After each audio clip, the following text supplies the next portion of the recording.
Welcome to the Lifestyles Unlimited Real Estate Investor Radio Show, a real estate investment program.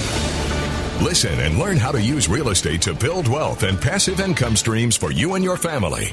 We bring you experts every day to discuss and answer your questions on everything from single-family homes all the way up to 600-plus unit apartment complexes. And now, the Lifestyles Unlimited Real Estate Investor Radio Show.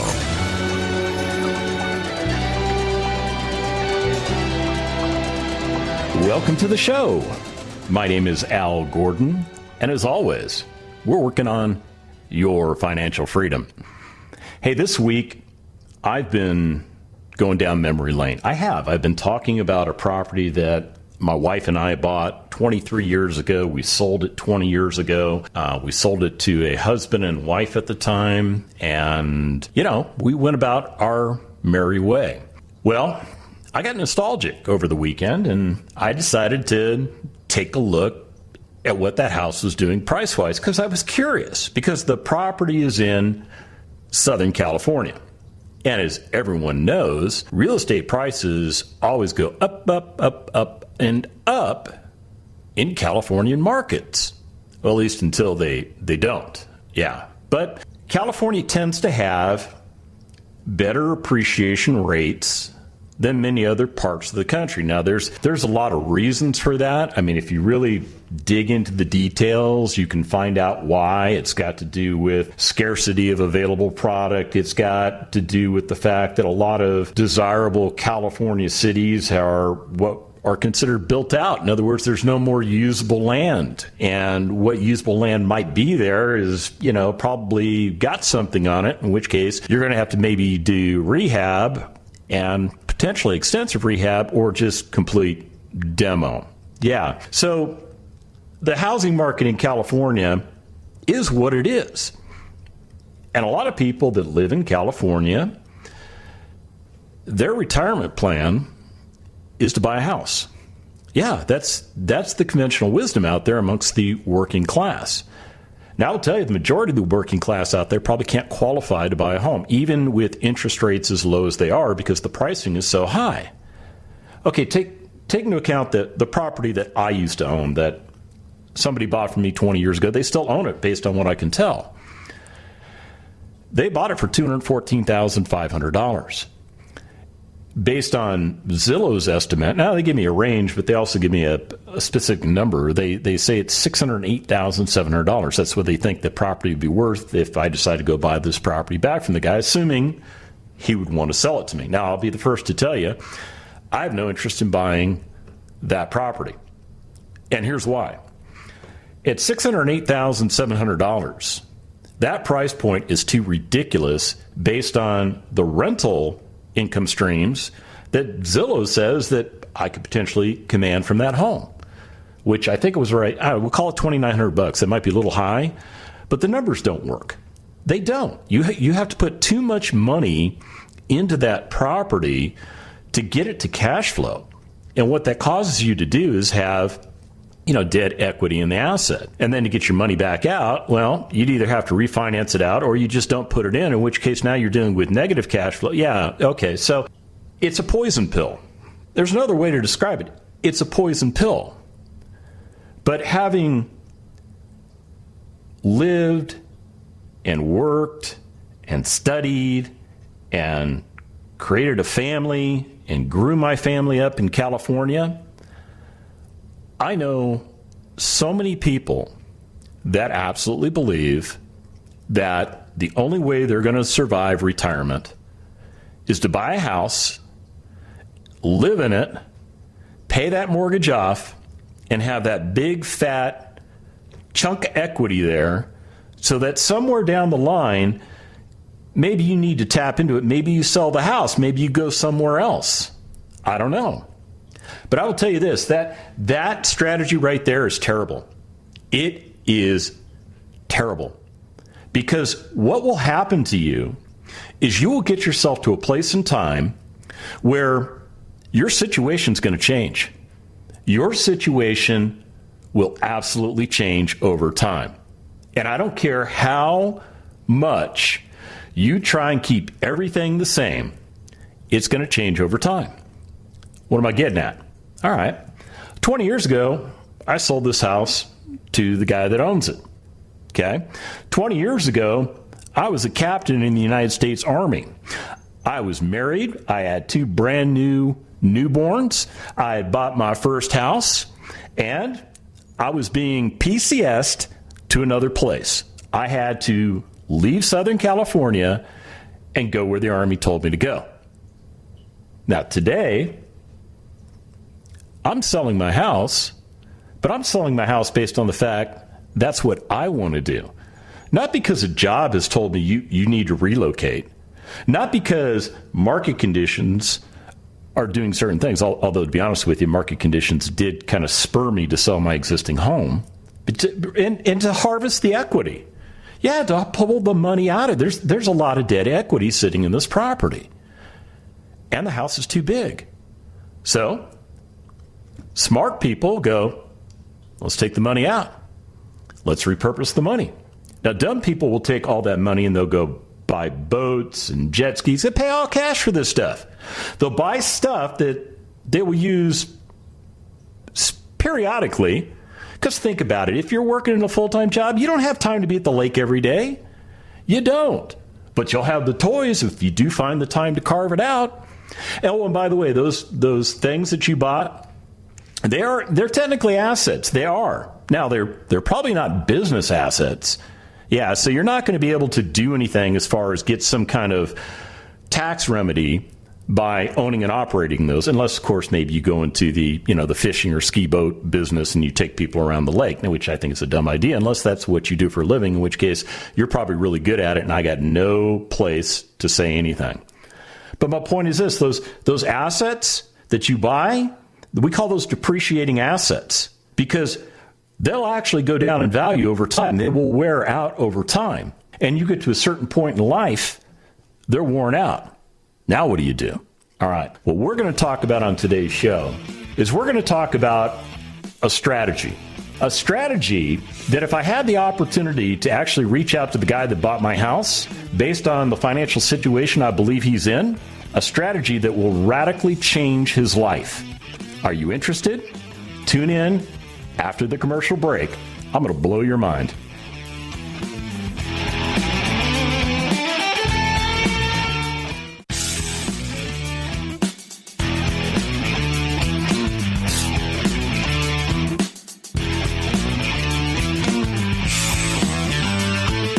Welcome back to the Lifestyles Unlimited Real Estate Investor Radio Show. Now, let's get back to your map to financial freedom.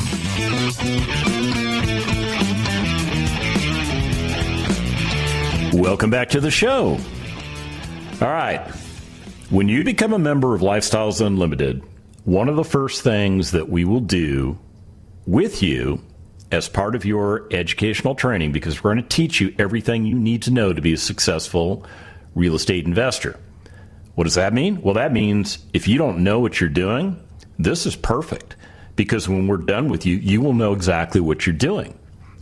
If you kind of know what you're doing, but you're having some setbacks, or things aren't firing on all cylinders, that's really a great reason to come be a member of what we do, because we can help you fine-tune that engine and get you going so much faster.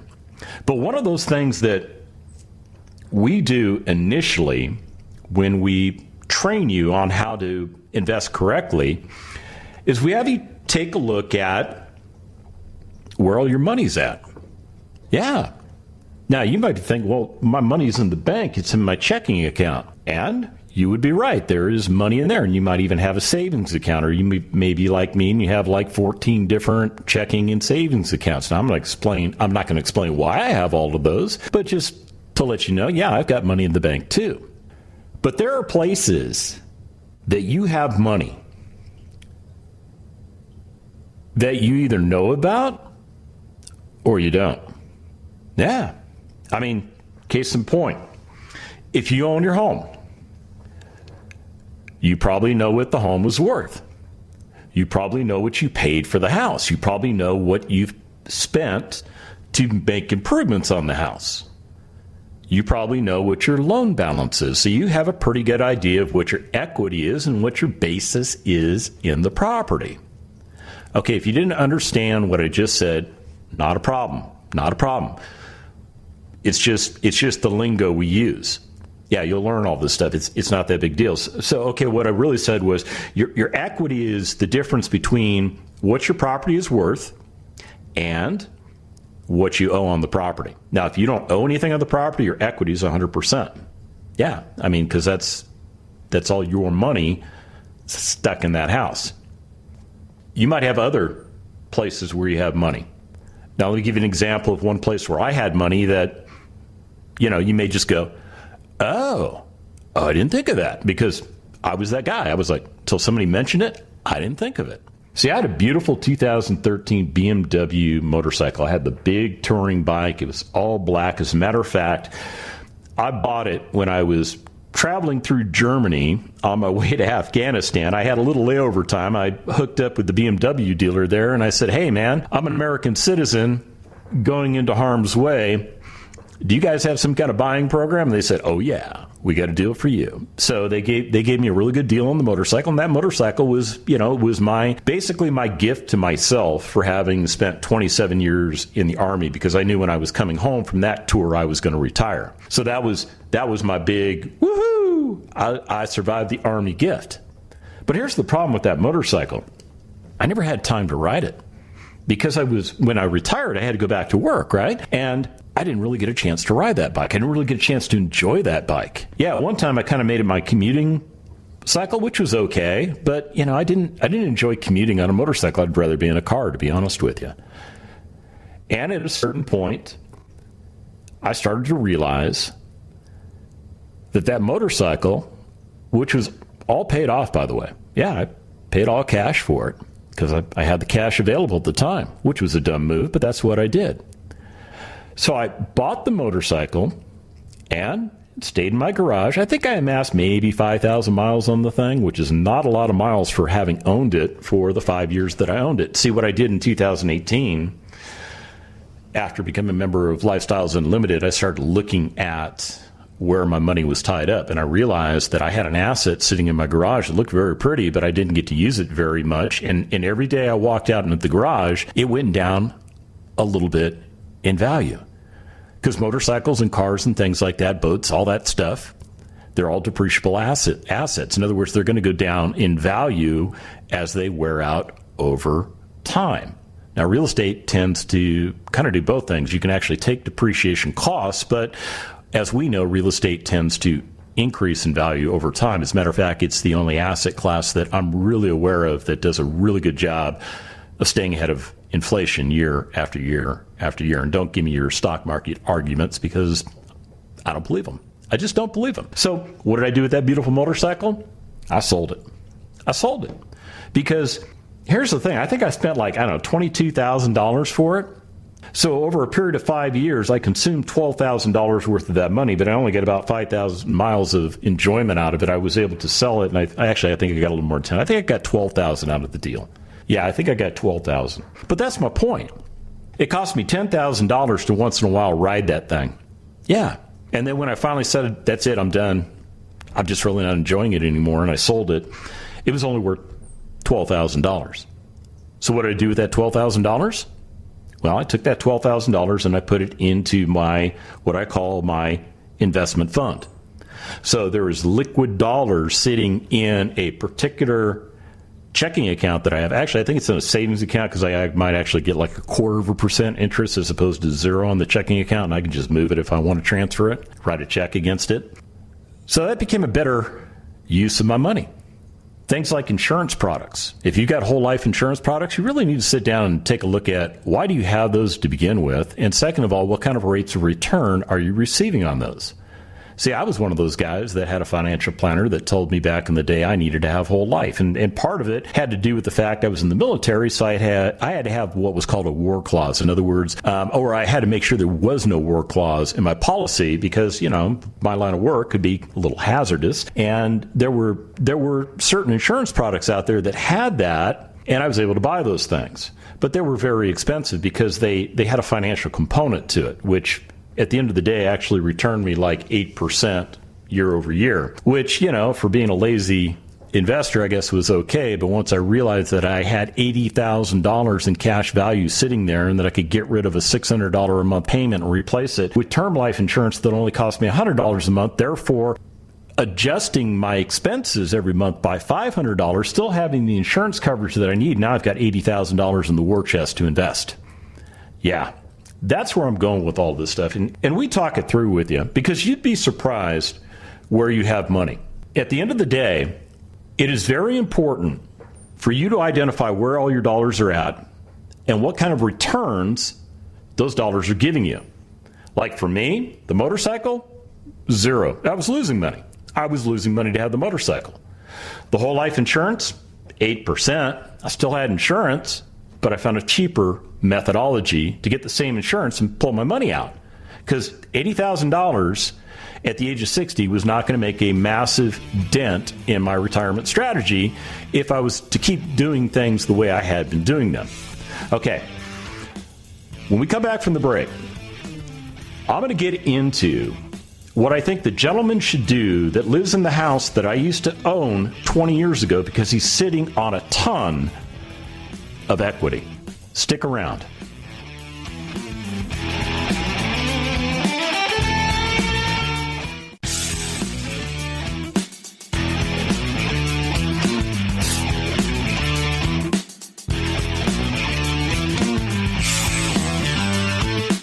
Warning.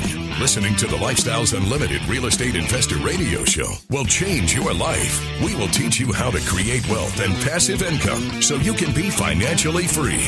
And now, back to your host. Welcome back to the show. All right, so this week I've been, you're probably tired of me talking about this guy that bought my house 20 years ago. I don't even know who the guy is. I really don't. I've never physically met this person. All I know is that person still owns the property. And that person bought it with another person because I remember it was a husband and wife couple that came in and made the offer. And that's all I remember. That's all I remember.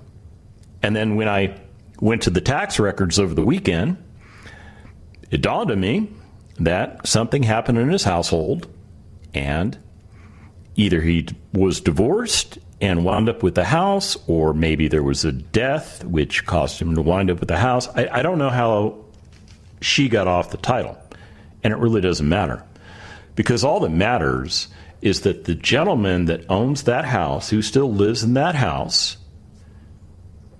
has a lot of equity in that property. Yeah. So you took a loan out 20 years ago, and he's been paying that loan down. He has been paying that loan down. As a matter of fact, my estimates based on the forensic accounting I did, boy, that sounded impressive, didn't it? I said the word forensic accounting, and all the Lifestyles Unlimited members that are accountants are listening to me right now going, oh, really, dude? Is that all you got? Okay, so, all right. I don't pretend to be an accountant. I really don't. But here's what I learned. Based on the value of that house today, it has gone up in value, went from $214,500 when I sold it to him 20 years ago to an estimated value of $608,700, and it could actually be worth more. Based on the principal paydown schedules that I looked at, I determined that he maybe has about, $81,000 left to pay off in that property. Yeah, so everything in between what it's really worth and what he owes, that's called equity. That's called equity.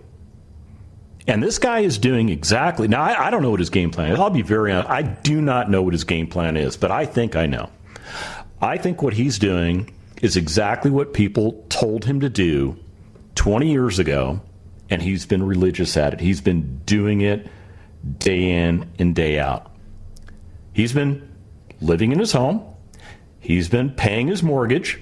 He has not been tapping into the equity, because if you take equity out of the property, your monthly payment goes up, right? Okay, so he's got a pretty conservative payment. I mean, I know what his taxes are. I've got a pretty good idea what he probably pays for insurance because it's not hard to figure that out.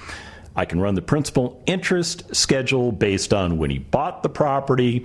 And, if I really wanted to, I still have the old contracts in my archives because I keep every record of a real estate transaction. And if you don't do that, you're wrong. You need to keep every record of a real estate transaction because trust me, one day you'll be glad you did. You will absolutely be glad you did. So here's the problem I see this guy having. All that equity, it's not doing anything for him. Now, I don't know how old the guy is. I'm assuming he's about my age, so, maybe he's getting close to 60. Maybe he was younger than me. I remember, I really don't know much about this guy. So I'm just going to assume he's maybe in my ballpark with age. And maybe he's considering retirement. Now, he's got a couple of things that he's going to have to come to grips with. He's either going to have to sell that house so that he can get the equity out so he can start living off of that money because maybe that's his retirement plan. Maybe he's going to leave his job. I don't know if he's got retirement accounts. I don't know if he's got a pension. I don't know what's going on in this guy's life. But what I do know is he's got a ton of money stuck in this house. Now, if he sold the house, I estimate he'd be able to pull about $485,000 out of the property. But unless he wants to move somewhere else, he's going to have a huge problem because he's not going to be able to replace that particular house, that particular location, and buy into a property at a price point that he bought into 20 years ago because property values have adjusted over the last 20 years. And in this case, they've just about tripled. Yeah, it's a good problem. So, what he could do, if he wants the money, is I'd recommend he would do some type of refinance. And the reason for it is this.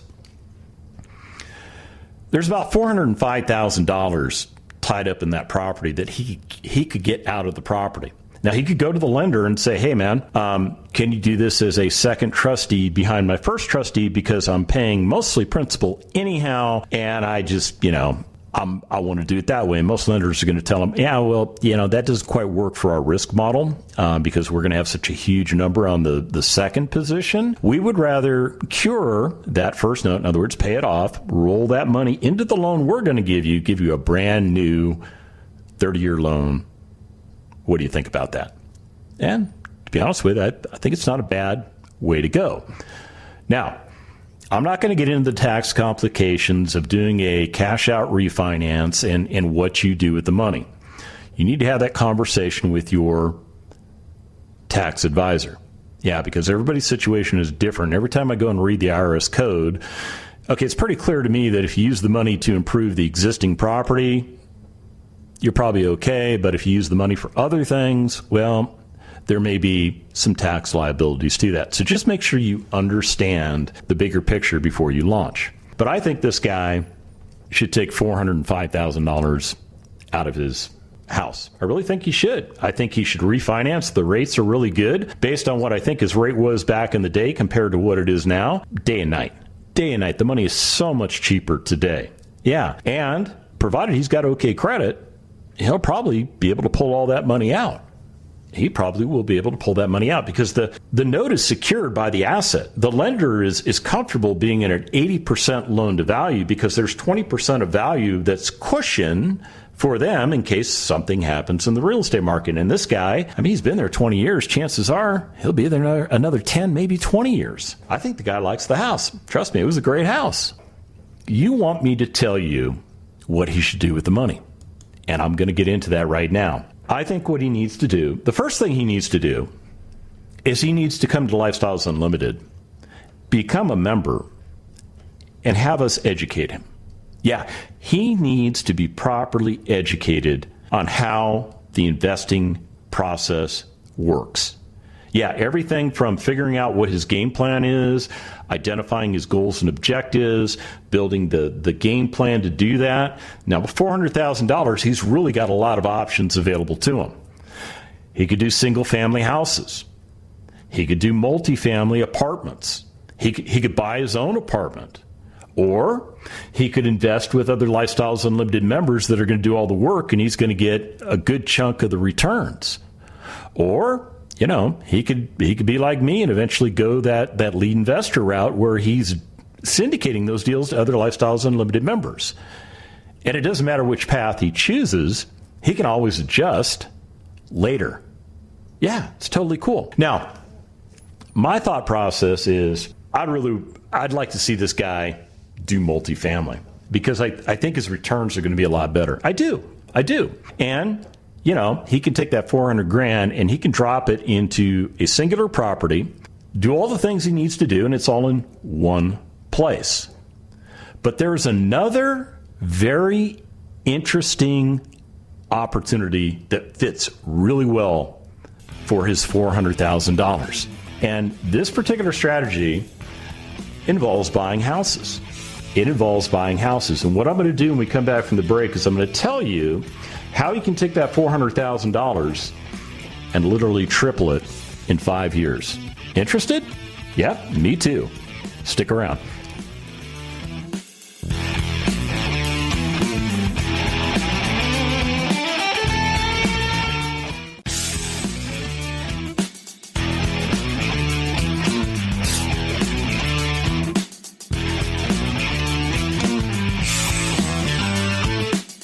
Welcome back to the Lifestyles Unlimited Real Estate Investor Radio Show.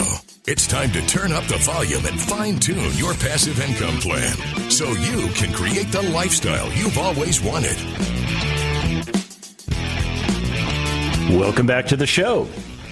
All right, get ready for it because I'm going to hit you with the fire hose of information. I'm going to explain to you how this guy I don't even know who lives in a house that I sold to him 20 years ago can take the $405,000 that I believe he has trapped in that home as equity out of that property. And he can take that money and he can start systematically buying single-family rental homes.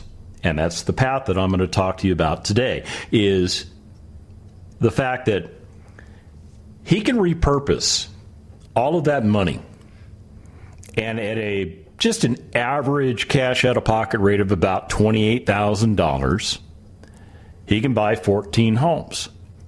And the way I think he needs to do it is I think he needs to get himself, well, first of all, educated. Because he shouldn't do any of this unless he knows what he's doing. Once he gets that education, he needs to get a mentor.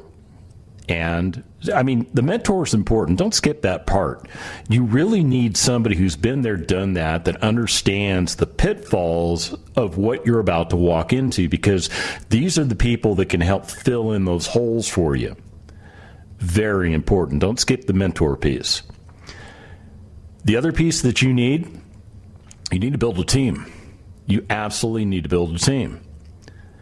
Now, let's just say for giggles and grins, this guy decides he wants to invest in Houston, because I'll tell you, I think the Houston market is very, very excellent right now, especially in the single-family space.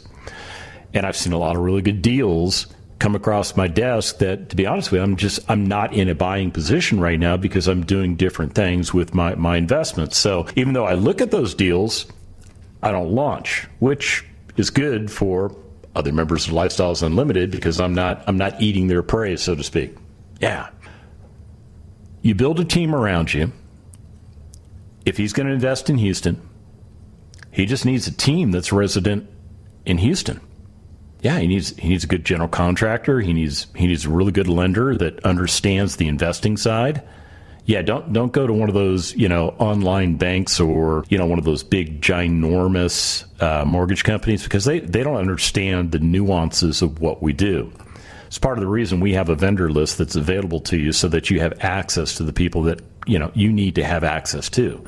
So you're not screening from this giant ocean of people. You're screening from a very small pool of individuals that understand the services that they're offering to us as members of Lifestyles Unlimited. Yeah, that's kind of the way it works. So once he has all of those things laid out and he's ready to rock and roll, and his mentors looked at his plan and he said, you know what, man, this is going to work. You need to execute. What I want him to do is I want him to start buying single-family homes. Now, I can't predict what kind of homes he will buy, but here's where I want him to be. I want him to pick up and renovate and put back into service one home per month. That is absolutely doable. With the goal of ultimately buying 14 homes over a 14-month period. And during that 14-month period, he's not going to be working very hard. No, because he's orchestrating the deal. So, let me give you an idea of what the returns are, because without the returns, none of this makes any sense to you. That just sounds like a lot more work, right? Okay. What I did was I took a sample deal.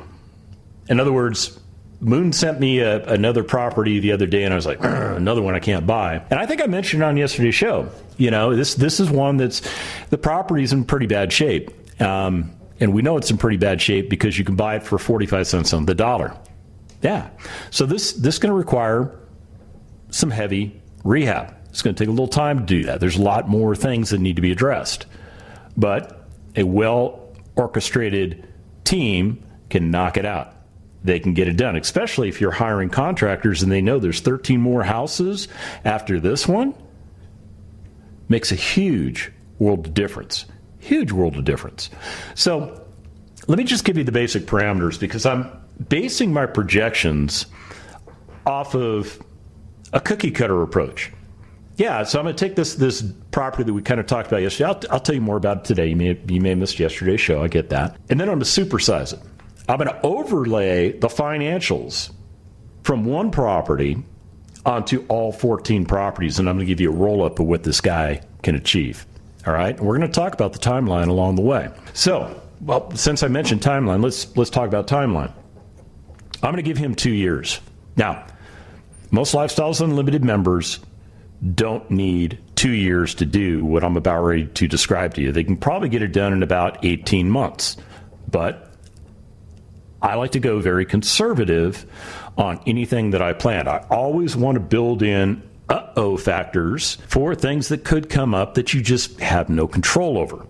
Who knows? Maybe this guy's got a daughter, and maybe all of a sudden through this 2-year plan, the daughter decides, hey, Dad, I'm getting married and I need you at the wedding. So all of a sudden that becomes the focus of his life, and he kind of turns away from what he's doing. Oh, wait a minute.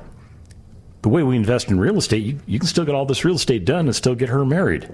Oh, yeah. But my point is this. In 2 years, he should be able to deploy all of that capital using the model of about $28,000 per house. It's going to cost him $28,000 cash out of pocket for each house he buys, and I want him to buy 14 houses. I'd actually have him buy more, but my model, the cash out of pocket, is a little bit higher because, like I said, I'm going to go a little bit more conservative. I'm going to give you the more intense number than a number that maybe you'd be able to achieve on your own, which, yeah. Okay, so $28,000 cash out of pocket. This particular house returns about $346 a month in cash flow. Yeah, you're going to get $4,152 every year in passive income. That's money left over after you collect the rent and you pay any and all expenses to include the debt service. You're going to have a little over $4,000 jingling around in your pocket at the end of the year. Not bad, is it? Now, here's the other thing that happens to you. Over time, this property is going to go up in value. Now, again, my numbers are very conservative, so I don't even factor in rent increases when I look at my numbers. I just say, hey, the rent's going to stay the same. It's never going to go up. Yeah, that's just the way I do it. Now, I kind of do that with property taxes, too, so it all kind of blends. But at the end of year 3, given normal appreciation of about 3.5% per year. Now, right now, appreciation's been a lot higher than that just because of what's going on in the markets. But normal appreciation's about 3.5% per year. That property is going to go up in value almost $22,000. At the end of 5 years, that property is going to go up in value $37,500. Now, you're thinking, wait a minute, Al, you said 2 years, but now you're talking about 5 years. Oh, yeah, I guess I got to explain that. So the first 2 years, he's going to focus on acquiring assets, renovating assets, putting assets back into service, operating those assets. And before he gets to the end of 2 years, he should have all of his capital deployed, and he should have 14 houses. Now, one of the things he could do with some of the initial houses is start saving up some of that cash flow so that maybe he has a little extra money. Maybe he can do a 15th house. Yeah, it's a good problem. The property will go up over time. We like to look at our single-family properties with a 5-year hold. That's why I'm saying 5 years on the property. This is what that property does. When you analyze the cash flows that it produces over a 5-year period and the equity gains that are created by, first of all, capturing equity, we'll teach you how to do all that, and then enjoying the equity growth over time, which is just a natural thing. That property will return 275% return on your investment. So what that means is you started with $28,000. At the end of 5 years, you received cash payments in your pocket totaling $20,760. You got almost 3/4 of your money that you put into the deal back out of the deal already, and you haven't done anything. If you sell that property at the end of 5 years, that property is going to net you an additional $55,000, almost $56,000 in cash. Yeah. $56,000 in cash. As a matter of fact, when you close escrow, they're going to write you a check for $83,634. Yeah, and of course, portion of that is that original $28,000 that you put into the deal. But you're not working very hard. As a matter of fact, when you get to 14 homes at the end of 5 years, you're going to have income of over $58,000 in cash flow, which, by the way, replaces $100,000 income, maybe even higher income in California. That property will still retain, if we cookie cutter it all the way through, you're going to turn a $389,000 investment into a $1,171,000 return, and that doesn't even include the cash flow. If you want to find out how to do this, go to LifestylesUnlimitedWorkshop.com. The Lifestyles Unlimited Real Estate Investor Radio Show is for entertainment purposes only. Please consult a professional regarding your personal investment needs. Nothing presented on the Lifestyles Unlimited Real Estate Investor Radio Show constitutes an endorsement, recommendation, offer, or solicitation to buy or sell any product or security.